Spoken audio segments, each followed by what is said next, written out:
ಭೂಮ್ಯಾಕಾಶಗಳನ್ನು ಅದ್ಭುತವಾಗಿ ಸೃಷ್ಟಿ ಮಾಡಿದಾತನ ಪರಿಶುದ್ಧ ನಾಮದಲ್ಲಿ ನಿಮ್ಮೆಲ್ಲರಿಗೂ ಸಮಗ್ರ ಸತ್ಯವೇದ ಅಧ್ಯಯನ ಕಾರ್ಯಕ್ರಮಕ್ಕೆ ಸುಸ್ವಾಗತ. ಆದಿಕಾಂಡ 37ನೇ ಅಧ್ಯಾಯದಿಂದ ಯೋಸೇಫನ ಸುಂದರವಾದ ಜೀವಿತವನ್ನು ಅಧ್ಯಯನ ಮಾಡುತ್ತಾ ಬಂದಿದ್ದೇವೆ. ಕಳೆದ ಕಾರ್ಯಕ್ರಮದಲ್ಲಿ ಕನಸುಗಳ ನೆರವೇರಿಕೆ, ಫರೋಹನ ಕನಸುಗಳು, ಯೋಸೇಫನನ್ನು ಐಗುಪ್ತ ದೇಶದ ಸರ್ವಾಧಿಕಾರಿಯಾಗಿ ಮಾಡಿದ್ದು ಎಂಬ 3 ವಿಷಯಗಳನ್ನು ಕೂಲಂಕುಷವಾಗಿ ನೋಡಿಕೊಂಡೆವು. ರೋಮ 8:28ನೇ ವಚನದ ಪ್ರಕಾರ ಯೋಸೇಫನು ತಾನೇ ಹೇಳುವಂತೆ ಅವನ ಜೀವಿತದಲ್ಲಿ ಘಟಿಸಿದ ಎಲ್ಲ ಒಳ್ಳೆಯ ಕೆಟ್ಟ ಸಂದರ್ಭಗಳು ಅವನ ಒಳ್ಳೆಯದಕ್ಕಾಗಿಯೇ ಅನುಕೂಲಿಸಿದವು. ಯೋಸೇಫನು ಅನ್ಯಾಯವಾಗಿ ಸೆರೆಮನೆಯಲ್ಲಿ ಹಾಕಲ್ಪಟ್ಟಾಗಲೂ ಯೆಹೋವನು ಅವನ ಸಂಗಡ ಇದ್ದಂತಹ ಸುಂದರವಾದ ಜೀವಿತ ಅವನದಾಗಿತ್ತು. ಬನ್ನಿ, ಈ ದಿನದ ಅಧ್ಯಯನದಲ್ಲಿ ದೇವರಾತ್ಮನ ಸಹಾಯದಿಂದ ನಮ್ಮ ದೈವಾನ್ವೇಷಣೆಯನ್ನು ಮುಂದುವರಿಸೋಣ. ಕರ್ತನಲ್ಲಿ ಪ್ರಿಯ ಆತ್ಮೀಯ ಬಂಧುಗಳೇ, ಕಳೆದ 2 ಕಾರ್ಯಕ್ರಮಗಳಿಂದಲೂ ನಾವು ಯೋಸೇಫನ ಜೀವಿತವನ್ನು ಧ್ಯಾನ ಮಾಡುತ್ತಾ ಬಂದಿದ್ದೇವೆ. ಇಂದು ನಾವು ಆದಿಕಾಂಡ ಪುಸ್ತಕ 41ನೇ ಅಧ್ಯಾಯ 42ನೇ ವಚನದಿಂದ 42ನೇ ಅಧ್ಯಾಯದ 22ನೇ ವಚನದವರೆಗೆ ಧ್ಯಾನ ಮಾಡಿಕೊಳ್ಳೋಣ. ಹಾಗಾದರೆ ಬನ್ನಿರಿ, ನಮ್ಮ ಇಂದಿನ ಧ್ಯಾನವನ್ನು ಆರಂಭಿಸುವ ಹಾಗೆ ದಯಮಾಡಿ ನಿಮ್ಮ ಸತ್ಯವೇದದಲ್ಲಿ ಆದಿಕಾಂಡ ಪುಸ್ತಕ 41ನೇ ಅಧ್ಯಾಯ 42ನೇ ವಚನವನ್ನು ನನ್ನೊಂದಿಗೆ ಗಮನಿಸಿರಿ. ಅಲ್ಲಿ ನಾವು ಹೀಗೆ ನೋಡುತ್ತೇವೆ: ಫರೋಹನು ಯೋಸೇಫನಿಗೆ, ನೋಡು, ಐಗುಪ್ತದ ದೇಶದ ಮೇಲೆಲ್ಲ ನಿನ್ನನ್ನು ಅಧಿಕಾರಿಯನ್ನಾಗಿ ಇಟ್ಟಿದ್ದೇನೆ ಎಂದು ಹೇಳಿ ತನ್ನ ಕೈಯಿಂದ ಮುದ್ರಿಕೆಯನ್ನು ತೆಗೆದು ಯೋಸೇಫನ ಕೈಗೆ ಇಟ್ಟು ಅವನಿಗೆ ನಾರುಮಡಿಯನ್ನು ಹೊದಿಸಿ ಅವನ ಕೊರಳಿಗೆ ಚಿನ್ನದ ಸರಪಣಿಯನ್ನು ಹಾಕಿಸಿ ಎಂಬುದಾಗಿ. ಕರ್ತನಲ್ಲಿ ನನ್ನ ಪ್ರಿಯ ದೇವಜನರೇ, ಫರೋಹನು ತನ್ನ ಮುದ್ರಿಕೆಯನ್ನು ತೆಗೆದು ಎಂದು ಈ ವಾಕ್ಯ ಭಾಗದಲ್ಲಿ ನಾವು ಓದುತ್ತೇವೆ. ನೋಡಿರಿ, ಈ ಮುದ್ರಿಕೆಯನ್ನು ಮೇಣದಲ್ಲಿ ಅದ್ದಿ ಶಾಸನಗಳ ಮೇಲೆ ಒತ್ತುವಾಗ ಅದು ಫರೋಹನು ಹಸ್ತಾಕ್ಷರ ಮಾಡಿದ್ದಕ್ಕೆ ಸಮವಾಗಿರುತ್ತಿತ್ತು. ಈಗ ಇಂಥ ಮುದ್ರಿಕೆಯನ್ನು ಫರೋಹನು ಯೋಸೇಫನಿಗೆ ಕೊಡುತ್ತಾ ಇದ್ದಾನೆ. ಅಂದರೆ ಯೋಸೇಫನು ಫರೋಹನ ಹಸ್ತಾಕ್ಷರವನ್ನು ಉಪಯೋಗಿಸಲು ಹಕ್ಕು ಹೊಂದಿರುತ್ತಾನೆ ಎಂಬುದಾಗಿ. ನಮ್ಮ ಧ್ಯಾನದಲ್ಲಿ ಮುಂದುವರೆದು ಆದಿಕಾಂಡ ಪುಸ್ತಕ 41ನೇ ಅಧ್ಯಾಯ 43ರಿಂದ 45 ವಚನಗಳನ್ನು ಓದುವಾಗ ಅಲ್ಲಿ ಹೀಗೆ ನೋಡುತ್ತೇವೆ: ತನಗಿದ್ದ 2ನೇ ರಥದಲ್ಲಿ ಕುಳ್ಳಿರಿಸಿ ಅವನ ಮುಂದೆ ಅಡ್ಡ ಬೀಳಿರಿ ಎಂದು ಪ್ರಕಟಣೆ ಮಾಡಿಸಿ ಅವನನ್ನು ಐಗುಪ್ತ ದೇಶಕ್ಕೆ ಸರ್ವಾಧಿಕಾರಿಯನ್ನಾಗಿ ಇಟ್ಟನು. ಇನ್ನೂ ಫರೋಹನು ಅವನಿಗೆ, ನಾನು ಫರೋಹನು, ನಿನ್ನ ಅಪ್ಪಣೆಯಿಲ್ಲದೆ ಐಗುಪ್ತ ದೇಶದಲ್ಲೆಲ್ಲ ಒಬ್ಬನೂ ಕೈಯನ್ನಾಗಲಿ ಕಾಲನ್ನಾಗಲಿ ಕದಲಿಸಕೂಡದು ಎಂದು ಹೇಳಿದನು. ಮತ್ತು ಫರೋಹನು ಯೋಸೇಫನಿಗೆ ಸಾಫ್ನತ್ಪನೇಹ ಎಂದು ಹೆಸರಿಟ್ಟು ಓನ್ ಎಂಬ ಗುರುಪೀಠದ ಆಚಾರ್ಯನಾಗಿದ್ದ ಪೋಟೀಫರನ ಮಗಳಾದ ಆಸ್ನತ್ ಎಂಬಾಕೆಯನ್ನು ಅವನಿಗೆ ಮದುವೆ ಮಾಡಿಸಿದನು. ಯೋಸೇಫನು ಐಗುಪ್ತ ದೇಶದ ಮೇಲೆ ಅಧಿಕಾರಿಯಾಗಿ ಹೊರಟನು ಎಂಬುದಾಗಿ. ಕರ್ತನಲ್ಲಿ ಪ್ರಿಯ ಆತ್ಮೀಯ ಬಂಧುಗಳೇ, ತನ್ನ ಅಣ್ಣಂದಿರಿಂದ ಮಾರಲ್ಪಟ್ಟು ದಾಸನಾಗಿ ಐಗುಪ್ತ ದೇಶವನ್ನು ಪ್ರವೇಶಿಸಿದ ಯೋಸೇಫನು ಈಗ ಅದೇ ಐಗುಪ್ತ ದೇಶಕ್ಕೆ ಸರ್ವಾಧಿಕಾರಿಯಾಗಿರುತ್ತಾನೆ. ಇದು ಖಂಡಿತವಾಗಿಯೂ ದೇವರ ಶ್ರೇಷ್ಠವಾದ ಕಾರ್ಯವಾಗಿರುತ್ತದೆ. ಫರೋಹನು ಯೋಸೇಫನಿಗೆ ಸಾಫ್ನತ್ಪನೇಹ ಎಂದು ಹೆಸರಿಟ್ಟನು ಎಂಬುದಾಗಿ ಇದೀಗ ನಾವು ಓದಿಕೊಂಡಿದ್ದೇವೆ. ಪ್ರಿಯರೇ, ಈ ಹೆಸರಿನ ಅರ್ಥವು ರಹಸ್ಯವಾದ ಸಂಗತಿಗಳನ್ನು ಪ್ರಕಟಿಸುವವನು ಎಂಬುದಾಗಿ. ನಮ್ಮ ಧ್ಯಾನವನ್ನು ಮುಂದುವರಿಸಿ ಆದಿಕಾಂಡ ಪುಸ್ತಕ 41ನೇ ಅಧ್ಯಾಯ 46ನೇ ವಚನವನ್ನು ಓದುವಾಗ ಅಲ್ಲಿ ಹೀಗೆ ಬರೆದದೆ: ಯೋಸೇಫನು ಐಗುಪ್ತ ದೇಶದ ಫರೋಹನ ಸನ್ನಿಧಿಯಲ್ಲಿ ನಿಂತಾಗ 30 ವರ್ಷದವನಾಗಿದ್ದನು. ಅವನು ಫರೋಹನ ಸನ್ನಿಧಿಯಿಂದ ಹೊರಟು ಐಗುಪ್ತ ದೇಶವನ್ನೆಲ್ಲ ಸಂಚಾರ ಮಾಡಿದನು ಎಂಬುದಾಗಿ. ಕರ್ತನಲ್ಲಿ ನನ್ನ ಪ್ರಿಯ ಆತ್ಮೀಯ ಸ್ನೇಹಿತರೆ, ಈ ವಾಕ್ಯ ಭಾಗದಲ್ಲಿ ಯೋಸೇಫನ ವಯಸ್ಸಿನ ಕುರಿತಾಗಿ ತಿಳಿದುಕೊಳ್ಳಬಹುದು. ಅವನು ಈಗ 30 ವರ್ಷದವನಾಗಿದ್ದಾನೆ. ಅಂದರೆ ಐಗುಪ್ತ ದೇಶಕ್ಕೆ ಬಂದಾಗ ಅವನು 17 ವರ್ಷದವನಾಗಿದ್ದನು ಮತ್ತು ಈಗ ಅವನು 13 ವರ್ಷಗಳನ್ನು ಇಲ್ಲಿ ಕಳೆದಿರುತ್ತಾನೆ. ನೋಡಿರಿ, ಪಾನದಾಯಕನು ಸೆರೆಮನೆಯಿಂದ ಬಿಡುಗಡೆಯಾಗಿ ಹೋಗಿ 2 ವರ್ಷದ ನಂತರ ಫರೋಹನು ಕನಸುಗಳನ್ನು ಕಂಡನು ಎಂಬುದಾಗಿ ನಾವು ಧ್ಯಾನಿಸಿದ್ದೇವೆ. ಪಾನದಾಯಕನು ಭಕ್ಷ್ಯಕಾರನು ಸೆರೆಮನೆಗೆ ಸೇರುವ 1 ವರ್ಷದ ಮುಂಚೆ ಬಹುಶಃ ಯೋಸೇಫನು ಸೆರೆಮನೆಯಲ್ಲಿ ಇದ್ದನು. ಹಾಗಾದರೆ ಸುಮಾರು 10 ವರ್ಷಗಳ ಕಾಲ ಅವನು ಪೋಟೀಫರನ ಮನೆಯಲ್ಲಿ ತನ್ನ ಕೆಲಸವನ್ನು ನಿರ್ವಹಿಸುತ್ತಿದ್ದನು ಎಂಬುದು ಇದರಿಂದ ತಿಳಿದು ಬರುತ್ತದೆ. ಕರ್ತನಲ್ಲಿ ಪ್ರಿಯರೇ, ಐಗುಪ್ತದಲ್ಲಿ 13 ವರ್ಷಗಳ ನಂತರ ಯೋಸೇಫನು ತನ್ನನ್ನು ಪ್ರಧಾನಮಂತ್ರಿಯ ಸ್ಥಾನದಲ್ಲಿ ಕಾಣುತ್ತಾ ಇದ್ದಾನೆ. ಈಗ ಅವನು ಐಗುಪ್ತ ದೇಶದ ಫರೋಹನ ಸ್ಥಾನಕ್ಕೆ 2ನೇಯವನಾಗಿದ್ದಾನೆ. ಯಾಕೆ ಫರೋಹನು ಯೋಸೇಫನನ್ನು ಸ್ವೀಕರಿಸಿಕೊಳ್ಳಲು ಒಪ್ಪಿಕೊಂಡನು? ಯಾಕೆಂದರೆ ಪ್ರಿಯರೇ, ದೇವರು ಅವನೊಂದಿಗೆ ಇದ್ದನು ಎಂಬುದೇ ಇದರ ಉತ್ತರವಾಗಿರುತ್ತದೆ. ಇಲ್ಲಿಯವರೆಗೂ ಅದನ್ನೇ ನಾವು ನೋಡುತ್ತಾ ಬಂದಿದ್ದೇವೆ. ಹೌದು ಪ್ರಿಯರೇ, ದೇವರ ಹಸ್ತವು ಆತನ ಒದಗಿಸುವಿಕೆಯಿಂದ ಯೋಸೇಫನನ್ನು ನಡೆಸುತ್ತಾ ಇತ್ತು. ತನ್ನ ಅಣ್ಣಂದಿರು ಕೆಟ್ಟದ್ದಕ್ಕಾಗಿ ಬಯಸಿದ್ದನ್ನು ದೇವರು ಒಳ್ಳೆಯದಕ್ಕಾಗಿ ಉದ್ದೇಶಿಸಿದ್ದಾನೆ ಎಂಬುದಾಗಿ ಯೋಸೇಫನು ತನ್ನಷ್ಟಕ್ಕೆ ತಾನು ಅಂದುಕೊಳ್ಳುತ್ತಿದ್ದನು. ಅದನ್ನು ತಿಳಿಯುವುದು ಎಂಥ ಅದ್ಭುತಕರವಾಗಿದೆಯಲ್ಲವೇ ಪ್ರಿಯರೇ? ನೋಡಿರಿ, ಫರೋಹನು ಕೂಡಲೇ ಯೋಸೇಫನನ್ನು ಸ್ವೀಕಾರ ಮಾಡಿಕೊಳ್ಳಲು ಮತ್ತೊಂದು ಅತೀ ಪ್ರಾಯೋಗಿಕವಾದ ಕಾರಣವಿರಬಹುದು. ಅನೇಕ ಮೇಧಾವಿಗಳು ಒಪ್ಪಿಕೊಳ್ಳುವುದೇನೆಂದರೆ, ಇತಿಹಾಸದ ಈ ನಿರ್ದಿಷ್ಟವಾದಂಥ ಸಮಯದಲ್ಲಿ ಹೈಕ್ಸಾಸ್ ಅರಸರಲ್ಲಿ ಒಬ್ಬನು ಫರೋಹನನಾಗಿದ್ದನು ಎಂಬುದಾಗಿ. ನೋಡಿರಿ, ಈ ಹೈಕ್ಸಾಸ್ ಅರಸರು ಐಗುಪ್ತದವರಾಗಿರಲಿಲ್ಲ, ಆದರೆ ಅವರು ಅರಬಿಯ ಮರುಭೂಮಿಯವರಾಗಿದ್ದರು. ಅಂದರೆ ಅವರು ಅಲೆಮಾರಿ ಜನಾಂಗದವರಾಗಿದ್ದು, ಈ ನಿರ್ದಿಷ್ಟವಾದ ಸಮಯದಲ್ಲಿ ಅದು ಹೇಗೋ ಸಿಂಹಾಸನಕ್ಕೆ ಬಂದಿದ್ದರು. ಒಂದು ವೇಳೆ ಈ ವಿಷಯವು ಸತ್ಯವಾಗಿದ್ದರೆ, ಫರೋಹನು ನಿಜವಾಗಿಯೂ ಐಗುಪ್ತರಿಗಿಂತ ಯೋಸೇಫನ ರಾಷ್ಟ್ರೀಯತೆಗೆ ಸಮೀಪಸ್ಥನಾಗಿರುತ್ತಾನೆ ಮತ್ತು ಅದು ಅವನಿಗೆ ಯೋಸೇಫನಲ್ಲಿ ಒಂದು ರೀತಿಯ ಭರವಸೆಯನ್ನು ಕೊಟ್ಟಿರಬಹುದು.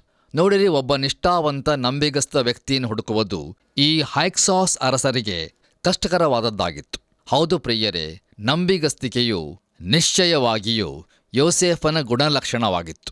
ತನ್ನ ಜೀವಿತದಲ್ಲಿ ದೇವರು ಕಾರ್ಯವನ್ನು ಮಾಡುತ್ತಾ ಇದ್ದಾನೆ ಎಂಬ ಭರವಸೆಯು ಅವನಲ್ಲಿ ನಂಬಿಗಸ್ತಿಕೆಯನ್ನು ಉತ್ಪಾದಿಸಿತು. ಅವನು ತನ್ನ ಕೆಲಸಕ್ಕೆ ನಂಬಿಗಸ್ತನಾಗಿದ್ದನು, ಯಾಕೆಂದರೆ ದೇವರು ಅದರಲ್ಲಿ ಇದ್ದಾನೆ ಎಂಬುದನ್ನು ಅವನು ತಿಳಿದಿದ್ದನು.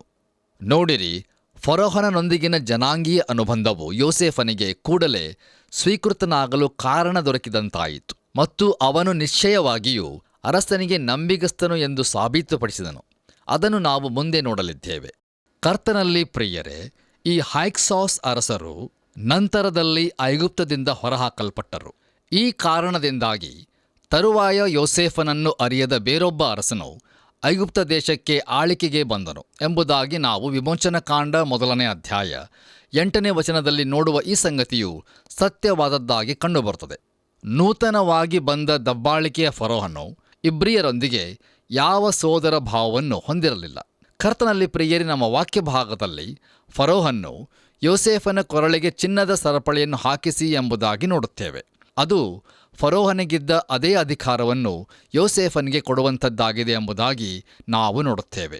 ಅಷ್ಟು ಮಾತ್ರವಲ್ಲ, ಫರೋಹನ್ನು ಯೋಸೇಫನಿಗೆ ಓನ್ ಎಂಬ ಗುರುಪೀಠದ ಆಚಾರ್ಯನಾಗಿದ್ದ ಪೋಟಿಫರನ ಮಗಳಾಗಿದ್ದ ಆಸ್ನತ್ ಎಂಬಾಕೆಯನ್ನು ಮದುವೆ ಮಾಡಿಸಿದನು. ನೋಡಿರಿ ಪ್ರಿಯರೇ, ಆಸ್ನತ್ ಅಂದರೆ ಐಗುಪ್ತದ ದೇವತೆಯಾಗಿರುವ ನೀತ್ ಎಂಬುದಕ್ಕೆ ಸಮರ್ಪಿಸಲ್ಪಟ್ಟದ್ದು ಎಂಬುದು ಅದರ ಅರ್ಥವಾಗಿರುತ್ತದೆ. ಹೀಗಿರುವುದರಿಂದ ಆಕೆಯು ಇಸ್ರಾಯೇಲೇತ್ತಳು ಎಂಬುದು ಸ್ಪಷ್ಟವಾಗಿ ತಿಳಿದುಬರುತ್ತದೆ. ಪ್ರಿಯರೇ, ಯೋಸೇಫನ ಜೀವಿತದ ಈ ಘಟನೆಯು ನಮ್ಮ ಕರ್ತನಾದ ಯೇಸು ಕ್ರಿಸ್ತನ ಜೀವಿತದೊಂದಿಗೆ ಮತ್ತೊಂದು ಸಮಾಂತರವನ್ನು ಒದಗಿಸುವಂಥದ್ದಾಗಿರುತ್ತದೆ.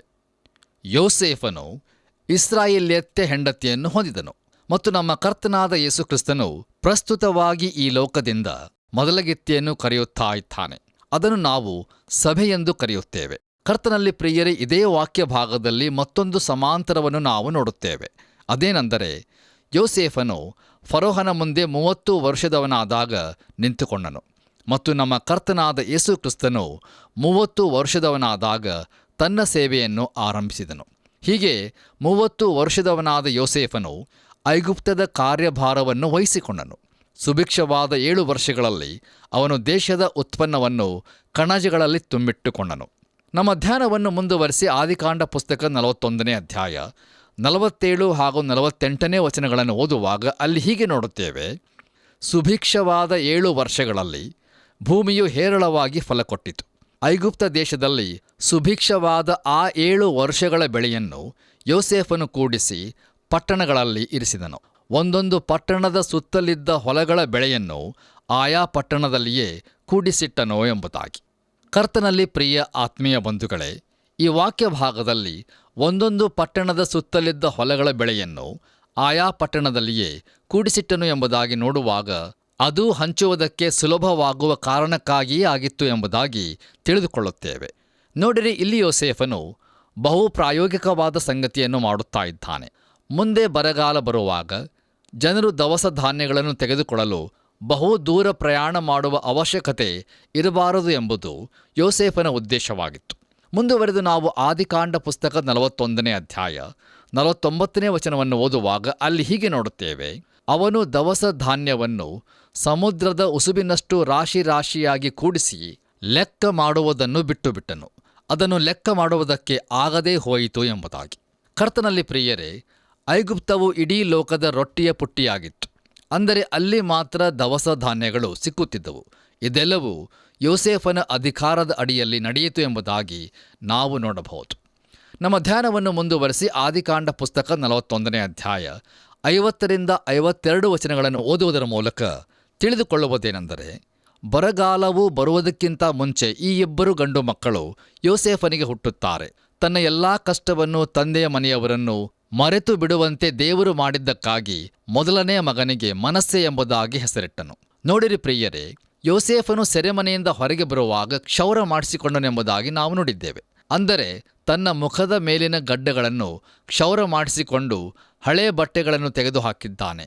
ಇದು ಹಳೇ ಜೀವಿತವನ್ನು ಬದಿಗಿರಿಸಿ ನೂತನ ಜೀವಿತವನ್ನು ಧರಿಸಿಕೊಳ್ಳುವಂಥ ಪುನರುತ್ಥಾನವನ್ನು ಸೂಚಿಸುತ್ತದೆ. ಇನ್ನೂ ಪ್ರಿಯರೇ, ಯೋಸೇಫನು ಆರಂಭದಲ್ಲಿ ಸಂಕಟವನ್ನು ಅನುಭವಿಸಿದ್ದ ಅದೇ ದೇಶದಲ್ಲಿ ದೇವರಿಂದ ಅಭಿವೃದ್ಧಿಯನ್ನು ಹೊಂದುತ್ತಾ ಇದ್ದಾನೆ. ಆದ್ದರಿಂದ ತನ್ನ ಎರಡನೇ ಮಗನಿಗೆ ಎಫ್ರಾಯೀಮ್ ಎಂದು ಹೆಸರನ್ನು ಇಡುತ್ತಾ ಇದ್ದಾನೆ. ಮೊತ್ತದಲ್ಲಿ ನೋಡುವುದಾದರೆ, ದೇವರು ತನ್ನ ತಂದೆಯ ಮನೆಯವರನ್ನು ತನ್ನ ಎಲ್ಲಾ ಕಷ್ಟವನ್ನು ಮರೆತು ಬಿಡುವಂತೆ ಮಾಡಿ ತನಗೆ ಸಂಕಟ ಬಂದ ದೇಶದಲ್ಲೇ ಅಭಿವೃದ್ಧಿಯನ್ನು ದಯಪಾಲಿಸಿದ್ದರಿಂದ ಮಕ್ಕಳಿಗೆ ಮನಸ್ಸೆ ಮತ್ತು ಎಫ್ರಾಯೀಮ್ ಎಂದು ಹೆಸರಿಡುತ್ತಾ ಇದ್ದಾನೆ. ಬನ್ನಿರಿ ಪ್ರಿಯರೇ, ನಮ್ಮ ಧ್ಯಾನದಲ್ಲಿ ಮುಂದುವರೆದು ಆದಿಕಾಂಡ ಪುಸ್ತಕ 41ನೇ ಅಧ್ಯಾಯ 53ನೇ ವಚನವನ್ನು ಓದುವಾಗ ಅಲ್ಲಿ ಹೀಗೆ ನೋಡುತ್ತೇವೆ. ಐಗುಪ್ತ ದೇಶದಲ್ಲಿ ಸುಭಿಕ್ಷದ 7 ವರ್ಷಗಳು ಮುಗಿದ ಮೇಲೆ ಎಂಬುದಾಗಿ. ಕರ್ತನಲ್ಲಿ ನನ್ನ ಪ್ರಿಯ ಸಹೋದರ ಸಹೋದರಿಯರೇ, ದೇವರು ಕನಸಿನ ಮೂಲಕ ತೋರಿಸಿದ ಹಾಗೆಯೇ ಈಗ 7 ವರ್ಷಗಳ ಸುಭಿಕ್ಷೆಯ ಕಾಲವು ಮುಕ್ತಾಯವಾಗಿದೆ. ಇನ್ನು ಮುಂದೆ ಬರಗಾಲವು ಆರಂಭವಾಗಲಿದೆ. ಈ ಸಮಯದಲ್ಲಿ ಯೋಸೇಫನು 37 ವರ್ಷದವನಾಗಿದ್ದಾನೆ. ಇದನ್ನು ನಾವು ನಮ್ಮ ಮುಂದಿನ ಅಧ್ಯಾಯಕ್ಕಾಗಿ ನಮ್ಮ ನೆನಪಿನಲ್ಲಿ ಇಟ್ಟುಕೊಳ್ಳೋಣ. ಪ್ರಿಯರೇ, ನಾವು ಮುಂದುವರೆದು ಆದಿಕಾಂಡ ಪುಸ್ತಕ 41ನೇ ಅಧ್ಯಾಯ 54 ಮತ್ತು 55ನೇ ವಚನಗಳನ್ನು ಓದುವುದರ ಮೂಲಕ ತಿಳಿದುಕೊಳ್ಳುವುದೇನೆಂದರೆ, ಯೋಸೇಫನೇ ಆಹಾರವನ್ನು ಹೊಂದಿರುವಂಥ ವ್ಯಕ್ತಿಯಾಗಿದ್ದಾನೆ ಮತ್ತು ಅವನೇ ಅದನ್ನು ಕೊಡುವಂಥವನಾಗಿದ್ದಾನೆ. ಇದು ಸಹ ಕರ್ತನಾದ ಯೇಸು ಕ್ರಿಸ್ತನೊಂದಿಗೆ ಇರುವ ಮತ್ತೊಂದು ಸಮಾಂತರವಾಗಿದೆ. ನೋಡಿರಿ, ನಮ್ಮ ಕರ್ತನಾದ ಯೇಸು ಕ್ರಿಸ್ತನು ಜೀವಕರವಾದ ರೊಟ್ಟಿಯು ನಾನೇ ಎಂಬುದಾಗಿ ಹೇಳಿರುವುದು ನಮ್ಮ ನೆನಪಿಗೆ ಬರುತ್ತದೆ. ಹಾಗೆಯೇ ಮುಂದುವರೆದು ನಾವು ಆದಿಕಾಂಡ ಪುಸ್ತಕ 41ನೇ ಅಧ್ಯಾಯ 56 ಮತ್ತು 57ನೇ ವಚನಗಳನ್ನು ಓದುವುದರ ಮೂಲಕ ಈ ಬರಗಾಲವು ಜಗತ್ತಿನಾದ್ಯಂತ ಹರಡಿಕೊಂಡಿತು ಎಂಬುದನ್ನು ನಾವು ತಿಳಿದುಕೊಳ್ಳಬಹುದು. ಕರ್ತನಲ್ಲಿ ನನ್ನ ಪ್ರಿಯ ಆತ್ಮೀಯ ಸ್ನೇಹಿತರೆ, ಇಲ್ಲಿಗೆ ಆದಿಕಾಂಡ ಪುಸ್ತಕದ 41ನೇ ಅಧ್ಯಾಯದ ಧ್ಯಾನವು ಮುಕ್ತಾಯವಾಯಿತು. ಬನ್ನಿರಿ, ಈಗ ನಾವು ಆದಿಕಾಂಡ ಪುಸ್ತಕದ 42ನೇ ಅಧ್ಯಾಯದ ಕಡೆಗೆ ನಮ್ಮ ಗಮನವನ್ನು ಹರಿಸೋಣ. ಈ 42ನೇ ಅಧ್ಯಾಯದ ಮುಖ್ಯ ಪ್ರಸ್ತಾಪವು ಯಾಕೋಬನು 10 ಮಂದಿ ಮಕ್ಕಳನ್ನು ಐಗುಪ್ತಕ್ಕೆ ಕಳುಹಿಸಿದ್ದು, ಸಿಮೆಯೋನನು ಒತ್ತೆ ಆಳಾಗಿ ಬಿಡಲ್ಪಟ್ಟದ್ದು ಮತ್ತು 9 ಮಂದಿ ಸಹೋದರರು ಮನೆಗೆ ಹಿಂತಿರುಗಿದ್ದು ಎಂಬುದಾಗಿ. ಕರ್ತನಲ್ಲಿ ಪ್ರಿಯ ದೇವಜನರೇ, ಯೋಸೇಫನ ಜೀವಿತದಲ್ಲಿನ ನಾಟಕೀಯ ಘಟನೆಗಳು ಈಗ ಬಿಚ್ಚಿಕೊಳ್ಳಲು ಆರಂಭಿಸಿವೆ. ಯೋಸೇಫನನ್ನು ಉಪಯೋಗಿಸಿ ಬರಗಾಲದ ಸಮಯದಲ್ಲಿ ಈ ಗೋತ್ರವನ್ನು ಉಳಿಸಿ ಸಂರಕ್ಷಿಸಲು ಮತ್ತು ಯಾಕೋಬನನ್ನು ಅವನ ಮಕ್ಕಳನ್ನು ಕಾನಾನಿನಿಂದ ತೆಗೆದು ಐಗುಪ್ತದಲ್ಲಿ ಇರಿಸಲು ದೇವರು ಮಾಡಿದ ಮಾದರಿಯು ಈಗ ಬಹುಸ್ಪಷ್ಟವಾಗಿ ಹೊರಬರಲು ಆರಂಭಿಸುತ್ತಾ ಇದೆ. ನೋಡಿರಿ, ಯೋಸೇಫನು ಸೆರೆಮನೆಯ ಕತ್ತಲೆಯಲ್ಲಿ ಇದ್ದಾಗ ಇದನ್ನು ನೋಡಲು ಅವನಿಂದ ಆಗಲಿಲ್ಲ. ಆದರೆ ಅವನು ದೇವರನ್ನು ನಂಬಿದನು. ಅವನು ತನ್ನ ನಂಬಿಕೆಯ ನಿಮಿತ್ತ ಯಾವಾಗಲೂ ಉತ್ಸಾಹದವನು ಮತ್ತು ಆಶಾವಾದಿಯಾಗಿರುವಂಥ ವ್ಯಕ್ತಿಯಾಗಿದ್ದನು. ಕರ್ತನಲ್ಲಿ ಪ್ರಿಯರೇ, ದಯಮಾಡಿ ಗಮನಿಸಿರಿ, ಯೋಸೇಫನು ಅದ್ವಿತೀಯ ಸ್ಥಾನದಲ್ಲಿ ಇರುತ್ತಾನೆ. ನೋಡಿರಿ, ಬರವು ಜಗತ್ತಿನಾದ್ಯಂತ ಹರಡಿಕೊಂಡಿದೆ ಮತ್ತು ಈಗ ಇಡೀ ಲೋಕವೇ ದವಸ ಧಾನ್ಯಕ್ಕಾಗಿ ಐಗುಪ್ತಕ್ಕೆ ಬರುತ್ತಾ ಇದೆ. ಹೀಗಿರುವಾಗ ಆಹಾರವನ್ನು ಕೊಂಡುಕೊಳ್ಳುವುದಕ್ಕಾಗಿ ತನ್ನ 10 ಮಂದಿ ಮಕ್ಕಳನ್ನು ಐಗುಪ್ತಕ್ಕೆ ಕಳುಹಿಸುವಂತೆ ಬರವು ಯಾಕೋಬನನ್ನು ಒತ್ತಾಯಿಸುತ್ತಾ ಇದೆ. ಯಾಕೆ ಬರೀ 10 ಮಂದಿ ಮಕ್ಕಳು? ಯಾಕೆಂದರೆ ಯಾಕೋಬನು ಬೆನ್ಯಾಮೀನನ್ನು ಕಳುಹಿಸಲಿಲ್ಲ. ನೋಡಿರಿ, ಯಾಕೋಬನಿಗೆ ಬೆನ್ಯಾಮೀನನನ್ನು ಕಳೆದುಕೊಳ್ಳಲು ಮನಸ್ಸಿರಲಿಲ್ಲ. ಒಂದು ವೇಳೆ ಬೆನ್ಯಾಮೀನನನ್ನು ಕಳೆದುಕೊಂಡರೆ ಅದು ಯಾಕೋಬನನ್ನು ಕೊಂದು ಹಾಕುತ್ತಿತ್ತು. ಕರ್ತನಲ್ಲಿ ಪ್ರಿಯ ದೇವಜನರೇ, ಯೋಸೇಫನು ತನ್ನ ಅಣ್ಣಂದಿರನ್ನು ಗುರುತಿಸಿದನು, ಆದರೆ ಅವರು ಯೋಸೇಫನನ್ನು ಗುರುತಿಸಲಿಲ್ಲ. ಯಾಕೆ ಹೀಗಾಯಿತು? ಇದಕ್ಕೆ ಹಲವಾರು ಕಾರಣಗಳು ಇರುತ್ತವೆ. ಮೊಟ್ಟ ಮೊದಲನೇದಾಗಿ ಯೋಸೇಫನು ಸತ್ತು ಹೋಗಿರುವನು ಎಂಬುದಾಗಿ ಅವರು ಅಂದುಕೊಂಡಿದ್ದರು. ಆದ್ದರಿಂದ ಅವರು ಅವನನ್ನು ಎದುರು ನೋಡಲೇ ಇಲ್ಲ. ಅವನನ್ನು ಮತ್ತೆ ನೋಡುತ್ತೇವೆ ಎಂದು ಅಂದುಕೊಳ್ಳಲೂ ಇಲ್ಲ. ಆದರೆ ಯೋಸೇಫನು ಅವರನ್ನು ನೋಡಲು ನಿರೀಕ್ಷಿಸುತ್ತಾ ಇದ್ದನು. ಇನ್ನು ಎರಡನೆಯದಾಗಿ, ಕಳೆದು ಹೋಗುತ್ತಿರುವಂಥ ಅನೇಕ ವರ್ಷಗಳನ್ನು ನಾವು ನೆನಪಿಸಿಕೊಳ್ಳಬೇಕಾಗುತ್ತದೆ. ಯೋಸೇಫನು ಅವರಿಂದ ಅಗಲಿದಾಗ ಅವನು ಕೇವಲ 17 ವರ್ಷದವನಾಗಿದ್ದನು ಮತ್ತು ಈಗ ಅವನು 37 ವರ್ಷದವನಾಗಿದ್ದಾನೆ. ಅದರ ಜೊತೆಗೆ ಬರಗಾಲವು ಆರಂಭವಾಗಿ ಎಷ್ಟು ವರ್ಷಗಳಾಗಿವೆ ಎಂಬುದು ನಮಗೆ ತಿಳಿದಿರುವುದಿಲ್ಲ. ಒಂದು ವೇಳೆ 1 ವರ್ಷವಾಗಿದೆ ಎಂದು ಇಟ್ಟುಕೊಳ್ಳುವುದಾದರೆ ಅವನ ಅಣ್ಣಂದಿರು ಯೋಸೇಫನನ್ನು ಸುಮಾರು 21 ವರ್ಷಗಳ ಕಾಲ ನೋಡಿರುವುದಿಲ್ಲ ಎಂಬುದಾಗಿ. ಈಗ ಅವನು ಹೆಚ್ಚು ಕಡಿಮೆ 40 ವರ್ಷದವನಾಗಿದ್ದಾನೆ ಮತ್ತು ಐಗುಪ್ತನಂತೆ ಬಟ್ಟೆಗಳನ್ನು ಧರಿಸಿಕೊಂಡಿದ್ದಾನೆ. ಅಷ್ಟೇ ಅಲ್ಲದೆ ಐಗುಪ್ತನಂತೆ ಮಾತಾಡುತ್ತಿದ್ದಾನೆ ಹಾಗೂ ವರ್ತಿಸುತ್ತಾ ಇದ್ದಾನೆ. ಬನ್ನಿರಿ ಪ್ರಿಯರೇ, ನಮ್ಮ ಧ್ಯಾನವನ್ನು ಮುಂದುವರೆಸಿ ಆದಿಕಾಂಡ ಪುಸ್ತಕ 42ನೇ ಅಧ್ಯಾಯ 1ನೇ ವಚನವನ್ನು ಓದುವಾಗ ಅಲ್ಲಿ ಹೀಗೆ ನೋಡುತ್ತೇವೆ.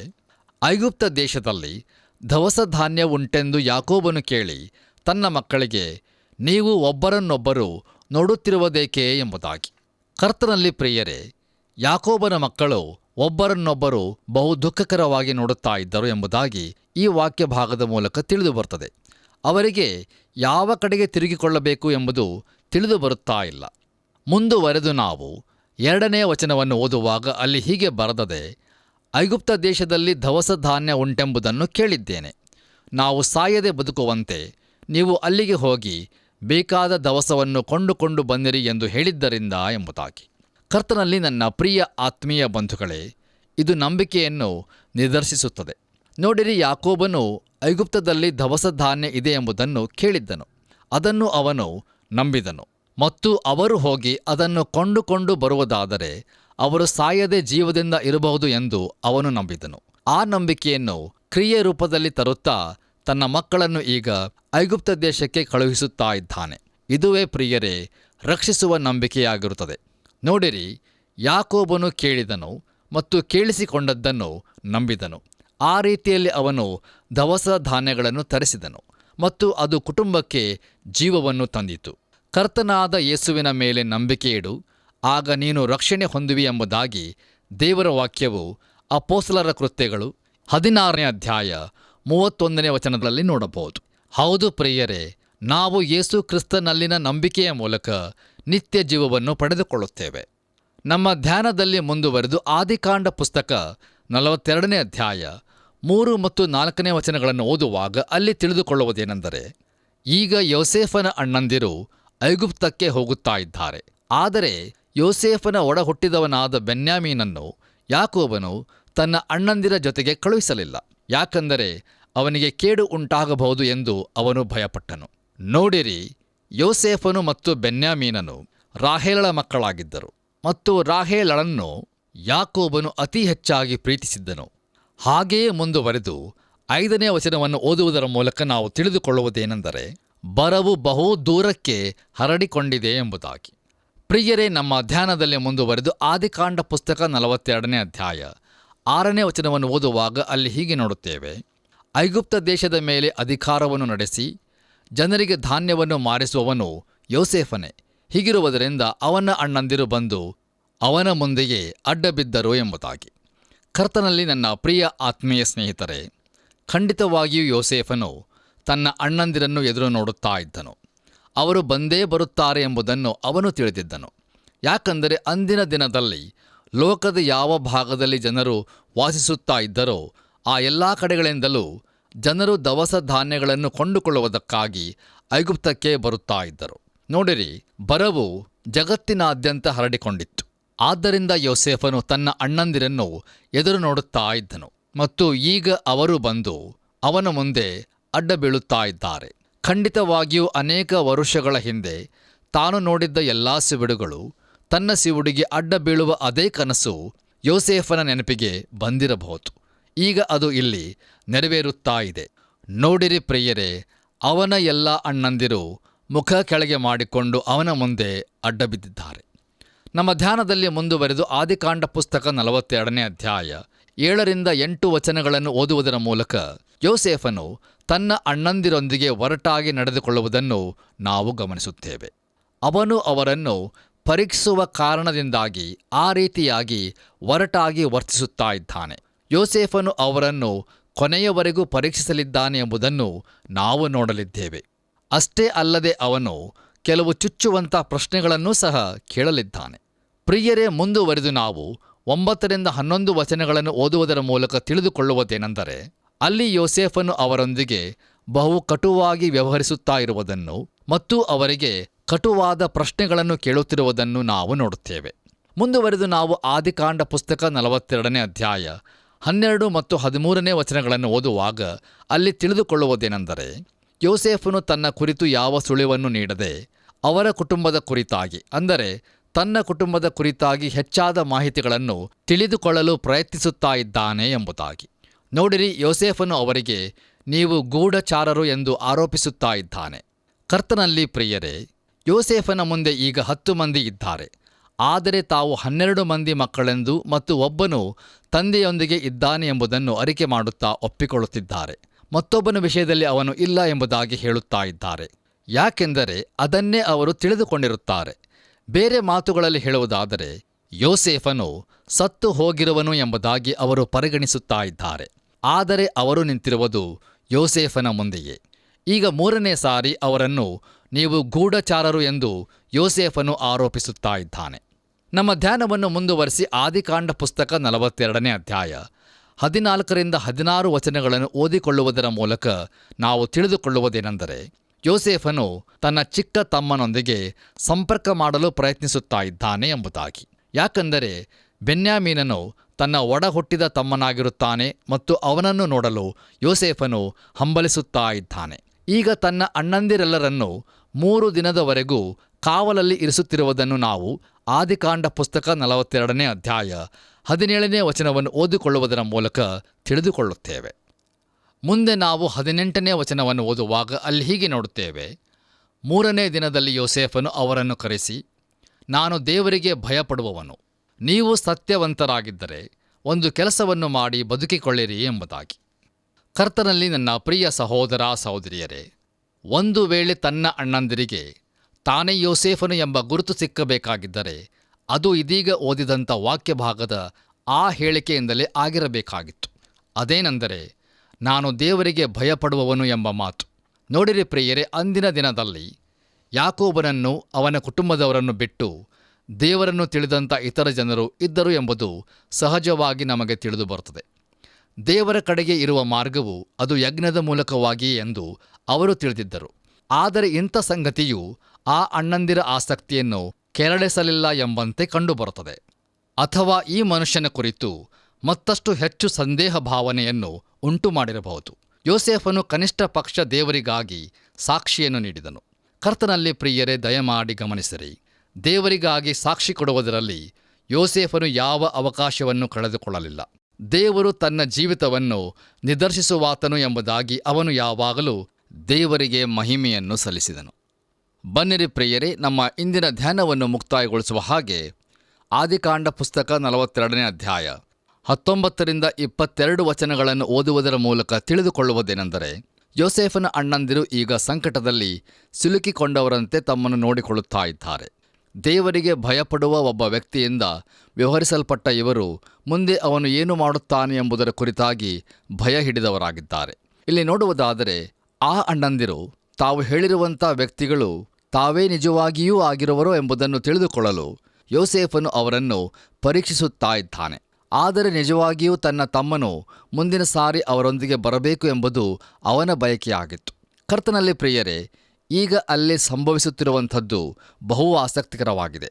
ನೋಡಿರಿ, ಯೋಸೇಫನ ಅಣ್ಣಂದಿರು ಇಬ್ರಿಯ ಭಾಷೆಯಲ್ಲಿ ಮಾತನಾಡುತ್ತಾ ಇದ್ದಾರೆ ಮತ್ತು ಯೋಸೇಫನಿಗೆ ಅದು ಅರ್ಥವಾಗುತ್ತದೆ. ಆದರೆ ಅವನು ಭಾಷಾಂತರ ಮಾಡುವುದರ ಮೂಲಕ ಅವರೊಂದಿಗೆ ಮಾತನಾಡುತ್ತಾ ಇದ್ದಾನೆ. ಅವನು ಹಾಗೆ ಮಾಡುವ ಅವಶ್ಯಕತೆ ಇರಲಿಲ್ಲ, ಆದರೆ ತನ್ನನ್ನು ಐಗುಪ್ತನೆಂದು ತೋರಿಸಿಕೊಡಲು ಹಾಗೆ ಮಾಡುತ್ತಾ ಇದ್ದಾನೆ. ಅವರು ತಮ್ಮ ಅಪರಾಧದ ನಿಜ ಅರಿಕೆಯನ್ನು ಮಾಡುತ್ತಾ ಇದ್ದಾರೆ.